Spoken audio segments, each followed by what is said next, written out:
Each viable faith community in the Diocese of Davenport addresses 6 ministry areas as it lives out the fullness of our faith. These ministry areas include church life, faith formation, family life, finance and administration, liturgy, and social action. These areas overlap. Stewardship, evangelization, strategic planning, and communication, for example, do not fit neatly in one ministry area, but are shared by all ministries and all members of the body. The 6 ministry areas exist at the parish and diocesan levels. With that in mind, the diocese produced this video to share advice from representatives of various parishes about the 6 ministries. So really, you do a lot of personal invitation then in this parish to other parishioners? We do a lot of personal invitation in this parish to other parishioners. When we need help on commissions and committees, it's the commission and committee leaders that are encouraged to invite their team.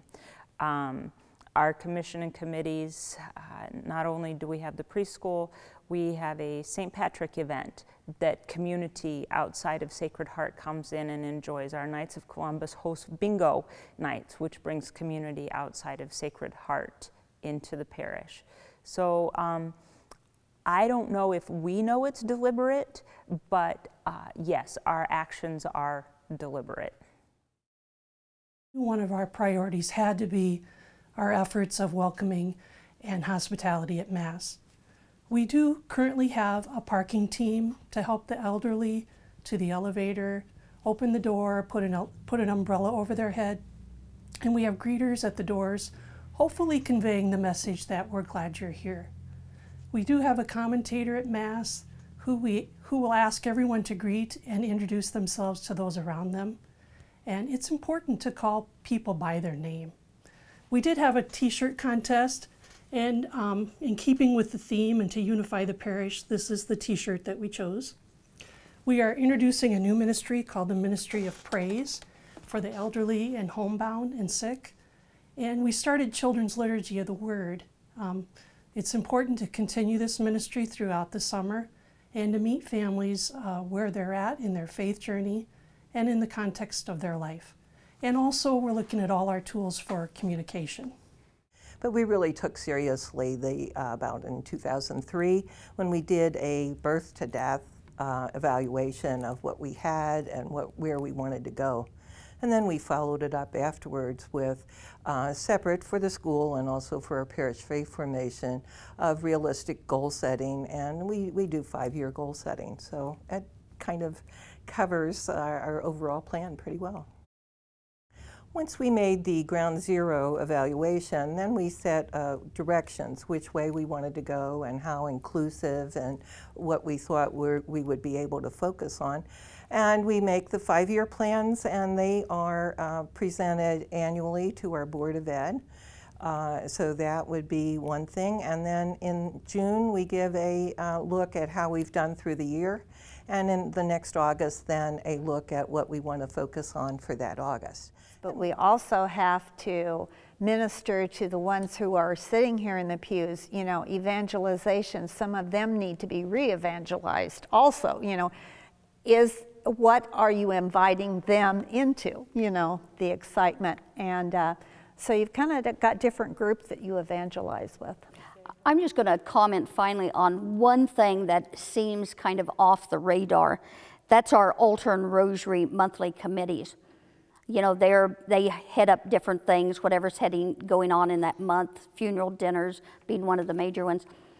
But the chair people are so important in that, because no matter what's going on, the 30 people on their list need to be called, invited, even if you don't necessarily have anything real, even if it's just to bring a dessert at the funeral dinner. That reminds that person being called, I belong, they need me. How does St. Joseph Parish raise awareness of a family perspective and evaluate needs within the faith community? Well, I think for us, it begins with that sensitivity to the different family structures or situations in the parish. So one thing for sure that we have here in Columbus Junction is that of the multicultural family setup. So we have Anglos and Hispanics and now even Burmese families. So I think in the first place to be sensitive to that. And then also to be aware that families are in different stages of the cycle of the family. So we have younger families with younger children. Some are middle-aged parents with older kids and maybe senior high school or college. We have some who are empty nesters, older parents with adult children. And then some single parent families. And then some who are divorced or separated parents also, or remarried, with different spouses now. So I think just to begin with that sensitivity, that there are different situations among different families. And then, to bring that to the community at large, to make them aware that there are these different situations in the first place. Can you tell me, do you use social media in any way? Is that very big here among your parishioners? It's not yet very big among parishioners, but we do use it. We have a website where we have links, for example, to the diocesan webpage, which would have, of course, links to the family faith formation. We have a Facebook page that we're trying to promote. We have some members who have liked it. Okay. But yeah, I think information, getting the word out through the bulletin also. Good morning. Thank you for allowing us to share a little time with you while you're doing this important work for the church. Jackie, can you explain what you are doing and why, what the group is doing and why you're doing it? Certainly. This is the collection from yesterday from all of the masses.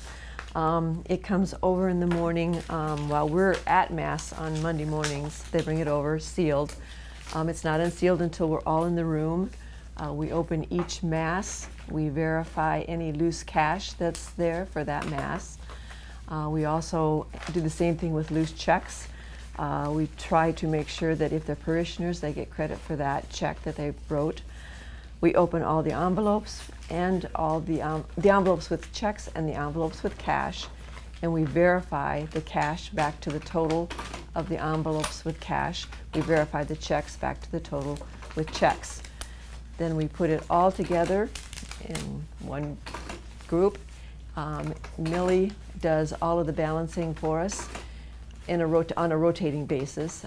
All of the checks are entered, all of the cash are entered, regardless if it's All Saints, annual diocesan appeal, whatever the building fund, it's all separated out, all comes back together through Millie, and then we have one major deposit that we make every Monday.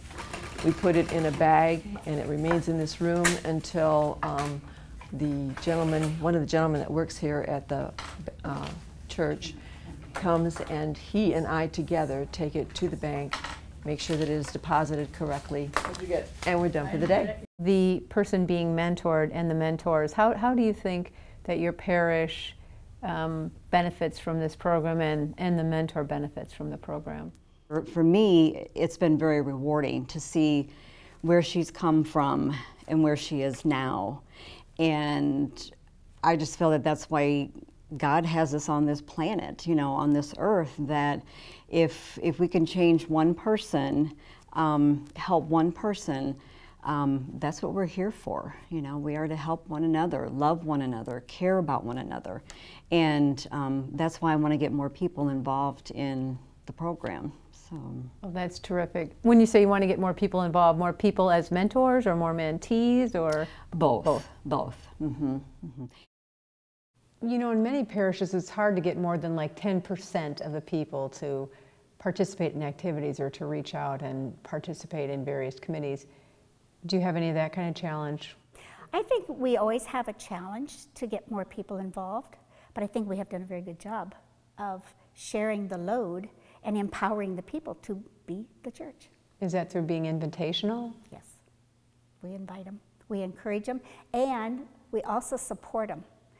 And then we step back and let them do and let their ideas come forth instead of dictating what we think they should do.